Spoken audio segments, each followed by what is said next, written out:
कित्येकदा ही चिक्की घरी ट्राय केली ना, परफेक्ट मार्केटसारखी कधी होतच नाही. परंतु आता टेन्शन घेण्याची गरज नाही.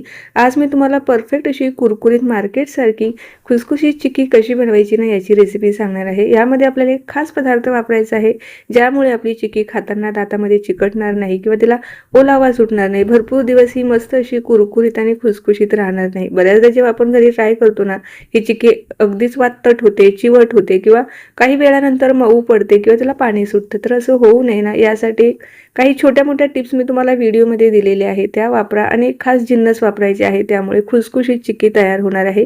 अगदी वयस्कर माणसं सुद्धा आरामात ही चिक्की खाऊ शकतील, अशी खुसखुशीत चिक्की तयार होते. चला तर मग वेळ न घालवता लगेचच आपल्या रेसिपीला आपण सुरुवात करूया. रेसिपी नेहमीप्रमाणेच अगदी साधी, सिंपल, सोपी आहे, त्यामुळे तुम्हाला नक्कीच आवडणार आहे. तर त्यासाठी रेसिपीला एक लाईक जरूर करा. आणि चिक्की बनवायला जास्त काही साहित्य नाही, फक्त मुख्य 2 साहित्य लागणार आहे आणि 2 चमचे आपल्याला साजूक तूप लागणार आहे. तर इथे मी अनपॉलिश वाटीभर तीळ घेतलेले आहे, मेजरिंग कपाने मोजून घेतलेले आहे आणि त्याच कपाने गूळसुद्धा मोजून घेतलेला आहे. आता वजनाने इथे सांगते मी, 150 ग्रॅम एवढा गूळ घेतलेला आहे ना, तर 150 ग्रॅमच आपल्याला जे तीळ आहे ते घ्यायचे आहे. दोघांचं प्रमाण सम ठेवायचं आहे. तर हे झालं वजनी आणि कपाचं प्रमाण. तुम्ही वजनाने किंवा वाटीने दोन्ही प्रकारे मोजून घेऊ शकता. प्रमाण फक्त योग्य ठेवायचं. कमी किंवा जास्त झालं तर आपला जो पदार्थ आहे ना, तो बिघडतो. काही पूर्वतयारी करून घेऊया. लाटण्याला आणि पोळपाटाला मी तुपाने छान ग्रीस करून घेतलेलं आहे. लगेचच आता तीळ भाजून घेऊया.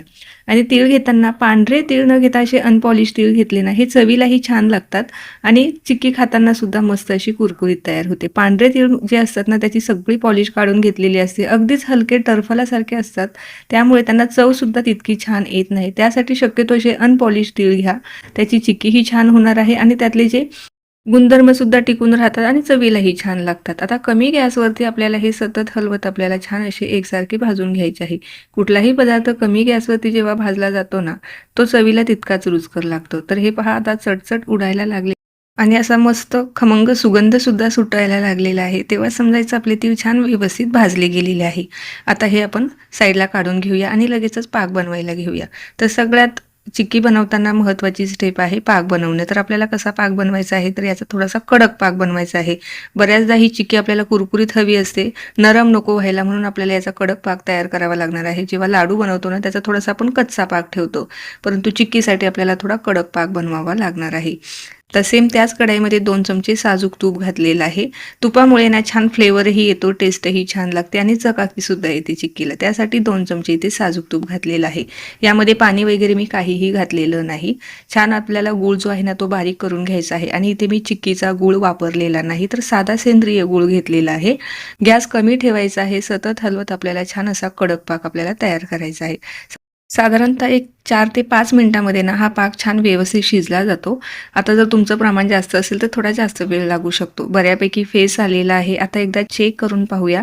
आपल्याला हा एकदम कडक पाक तयार करायचा आहे, तेव्हाच चिक्की आपली कुरकुरीत होणार आहे. नरम पाक असेल तर चिक्की वातट, चिवट होईल आणि अगदीच जास्त खाताना दातांना चिकटेल. तर यासाठी हे पहा, आता हा जो पाक आहे ना, बऱ्यापैकी जेलीसारखा आहे, खूप अजून चिवट आहे. तर असा पाक आपल्याला नको आहे. तर अजून याला थोडं शिजवून घेऊया.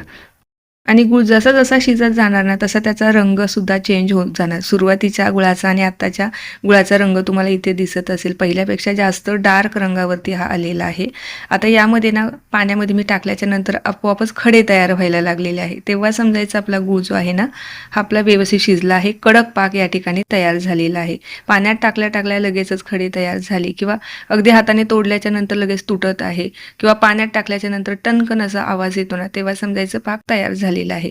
आता हे तर झालं चिक्की कुरकुरीत होण्यासाठीचा जो पाक आहे परफेक्ट तयार झालेला आहे. परंतु खुसखुशीत पण झाली पाहिजे, नाहीतर नुसतंच कुरकुरीत होऊन पण उपयोग नाही. नाहीतर खातानाही खुसखुशीत लागणार नाही. खूप वेळापर्यंत आपल्याला ही चावत बसावी लागेल. त्यासाठी अजून खुसखुशीत व्हावी ना, याकरता मी पाव चमचा खाण्याचा सोडा वापरलेला आहे. गॅस अगदी कमी ठेवायचा. त्यानंतर आपल्याला यामध्ये खाण्याचा सोडा घालायचा आहे. सोडा घातल्याच्या नंतर आपला गूळ सुद्धा छान खुसखुशीत होतो आणि चिक्की सुद्धा छान खुसखुशीत होते. याकरता खाण्याचा सोडा जरूर वापरा. तर अगदी पाव चमचाच यामध्ये घातलेला आहे. आता बऱ्याच जणांना इथे खाण्याचा सोडा वापरायचा नसेल ना, तर नाही वापरला तरीही चालेल, परंतु खाण्याचा सोडा वापरल्यामुळे ना चिक्की छान अशी खुसखुशीत होते. याकरता यामध्ये तुम्ही खाण्याचा सोडा एकदा जरूर वापरून पहा. त्यामध्ये तीळ घालून घेतले आणि गॅस बंद केला. आणि फटाफट हे मिश्रण आपल्याला मिक्स करायचं आहे गुळामध्ये. आपल्या इथं गुळाचं जरी प्रमाण बिघडलं ना, चिक्की व्यवस्थित होत नाही, तर इथे मी गुळाचं आणि तिळाचं जे प्रमाण आहे ना, सम घेतलेलं आहे, म्हणजे सेम घेतलेलं आहे. हे जर तुम्ही सेम घेतलं ना, चिक्की आयुष्यात कधीच बिघडणार नाही, परफेक्ट तयार होणार आहे. सतत मिक्स करत करत हे जे मिश्रण आहे ना, बऱ्यापैकी घट्ट झालेलं आहे. जसं जसं थंड होत जाणार गुळही तसा तसा थंड व्हायला लागतो. गॅस कमी केला ना, 1-2 मिनिटं आपल्याला ह्या गरम कढाईमध्येच हे छान असं मिक्स करून घ्यायचं आहे. जोपर्यंत असं घट्ट होत नाही मिश्रण. एकदा की घट्ट झालं की लगेचच पोळपाटावरती किंवा कुठल्याही भांड्यावरती आपल्याला हे छान असं लाटून घ्यायचं आहे. बटर पेपरवरती जरी तुम्ही हे मिश्रण पसरवून लाटून घेतलं ना, तरीही चालेल. तर हे मिश्रण आता ह्या पोळपाटावरती टाकून घेते. व्यवस्थित सेट करून घेते आणि जमेल तितकी तुम्हाला जशी पातळ चिक्की हवी आहे किंवा जाड हवी आहे त्यानुसार लाटून घ्यायची आहे. तर हे पहा, अगदी पोळपाटावर टाकल्याच्या नंतर सुद्धा हे पसरायला लागलेलं आहे. सुरुवातीला मी स्पॅच्युलानेच थोडंसं पसरवून घेते, कारण मिश्रण बरंचसं गरम आहे आणि हे गरम असतानाच लाटून घ्यायचं आहे. जर एकदा की थंड झालं ना, चिक्की व्यवस्थित लाटता येत नाही आणि जास्त जाड चिक्की तयार होणार. त्यामुळे थोडीशी ही कृती फास्ट करावी लागणार आहे. स्पॅच्युलाने छान व्यवस्थित सेट करून घेतली, लाटण्याने मस्त अशी फिरवून घेतली. जोपर्यंत लाटता येईल ना, तोपर्यंत आपल्याला हे छान असं लाटून घ्यायचं आहे.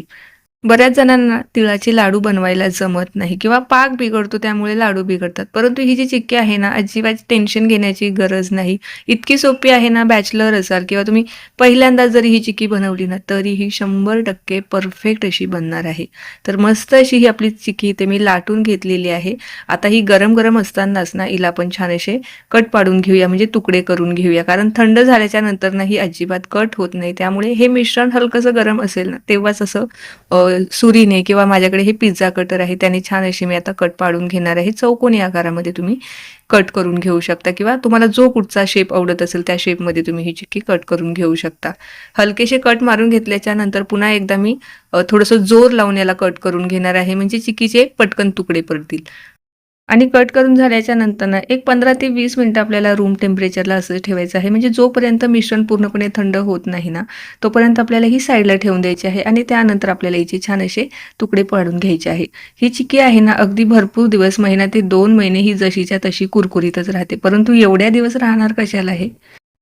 खायला इतकी छान आणि कुरकुरीत होते ना, अगदी 2 दिवसामध्ये ही संपूर्ण चिक्की फस्त होणार आहे. आणि थंडीमध्ये गुळाचे आणि तिळाचे पदार्थ तर आवर्जून खाल्ले पाहिजे, कारण शरीराला ऊर्जा देण्याचं काम ही दोन्हीही पदार्थ करतच असतात. त्यामुळे तुम्ही अगदी हिला प्रवासात घेऊन जाऊ शकता किंवा आदल्या-मधल्या वेळेसाठी ही अशी बनवून ठेवली ना, तरीही हे अगदी छान असे टिकते. तर हे पहा, डिमोल्ड केल्याच्या नंतर अगदी सहज हिचे तुकडे पडत आहे. म्हणजे किती खुसखुशीत आणि कुरकुरीत झालेली आहे यावरून तुम्हाला अंदाज आलाच असेल. परफेक्ट अशी ही चिक्की इथे तयार झालेली आहे. एकदा तरी जरूर ट्राय करून पहा. आणि पहिल्यांदा जरी बनवणार असाल ना, अगदी विश्वासाने तुम्ही ही चिक्की बनवू शकता. अजिबात नो फेल रेसिपी आहे. फक्त सांगितलेले जिन्नस आणि ज्या टिप्स आहे ना, ज्या मी तुम्हाला चिक्की बनवत असताना सांगितलेल्या आहेत, त्या वापरा. अशी परफेक्ट चिक्की तुम्ही घरच्या घरीच तयार करू शकता. आता ही रेसिपी जर तुम्हाला आवडलीच आहे याची मला पूर्णपणे खात्री आहे.